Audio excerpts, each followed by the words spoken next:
The best quality hybrid and traditional photo lighting and shooting videos are available for you at ShootSmarterUniversity.com. And they're less than $10 a piece, too. Hi there, it's Marlene Hielema from DiscoverMirrorless.com. And in this video blog post, I'm going to talk about image quality. I know Will Crockett, he's always banging on about, you want the best image quality for your hybrid products. Whether you shoot DSLR video or mirrorless, or hey, you might even shoot with your point and shoot camera. One of the key ingredients that I think is important for image quality is exposure. So how do you know if that's really looking good?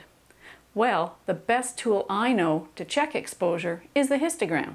When I teach my students in the classroom, I kind of have a little joke. I say, the histogram is your friend. The histogram shows you the brightness levels of your image, whether it's a still photo or a video, and it's a really handy tool to have. When you shoot video clips, it's like shooting JPEGs. In fact, you're shooting a whole bunch of JPEGs that are strung together to make your movie. Now, as you know, when you shoot JPEGs, all the settings are cooked into the file. The settings have to be right in the camera. You can't really fix a really badly exposed JPEG in Photoshop, and you definitely don't want to deal with a badly exposed video in video editing software. In fact, I try to stay away from video editing software, except of course when I'm making these blog posts for you. But when I'm making my hybrid e-products, like my automatic slideshows for my clients that have video clips and still photos, I don't even want to open Final Cut Pro. I don't want to open anything. I just want to add those photos and clips to ProShow Web or something like that and have it automatically put it all together for me, because I'm about saving time. And when you spend the time getting everything ready, perfect up front, then you save time at the back end. So the histogram, let's get back to that. So the histogram is a graphical representation of the brightness of your photo. So on the left side of the histogram, things are dark, and on the right side of the histogram is bright. Just remember, right is bright. Right is bright. So that's the bright side of your histogram. So when you look at your photo, you should always view the histogram on the back of your camera and make sure that if there's white in your photo, that it goes almost all the way across, very, very close, and maybe even touches depending on the photo, but it doesn't climb the wall on that side, okay? And on the left side, if you want detail in your dark areas, you want it to go all the way to the left, but you don't want it climbing the wall on the left. Basically, when it climbs the wall, that is detail that's out of range. Okay, so your camera can capture a certain amount of tonal range, and if you exceed that, you will have a histogram that climbs the walls on one or both sides. Now, lost highlights mean lost highlight detail. So if you're climbing the walls on the right side, that is gone forever.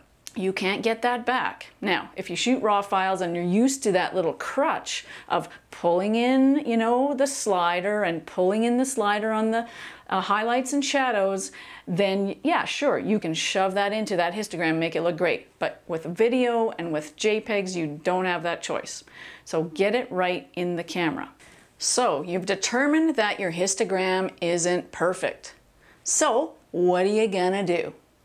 Well, you can do a couple of things. Now, if you're shooting in one of the automatic modes, so shutter priority, aperture priority, program mode, you can use what's called the exposure compensation.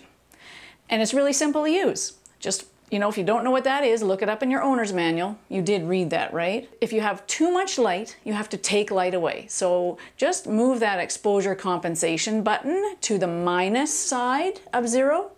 And it will remove light. Now this is if you're in one of the automatic modes. If your picture's too dark and you need to add light, well guess what? You just move that exposure compensation button to the add side of 0. Simple, very simple. If you shoot in manual exposure mode, which most people do, well, you hopefully know how to add and subtract light using f-stops and shutter speeds. So that's how you would do that. The other option, of course, if that doesn't solve your problem completely, is that you might have to change your lighting. So if your lighting is too hot in one part and too dark in the other, then you might have to move some lights around. The key is you want that histogram to go all the way across from the dark side to the bright side without climbing the walls. That's your goal with getting good exposure. And getting good exposure, in my opinion, is the first thing you need to do when shooting hybrid eProducts. Of course, there are other things. We have to deal with white balance because we want perfect color in camera too, but I'll talk about that in another video. Thanks for watching. It's Marlene Hielema from DiscoverMirrorless.com. So remember these things. Hybrid imaging is a combination of still photos, video clips, and audio, and you want to put that together as quickly and simply as possible. So you got to get it right in the camera. All right, do me a favor and share this video. It's all about your new friend, the histogram, and everybody needs more friends. See you next time. The best quality hybrid and traditional photo lighting and shooting videos are available for you at ShootSmarterUniversity.com. And they're less than $10 a piece, too.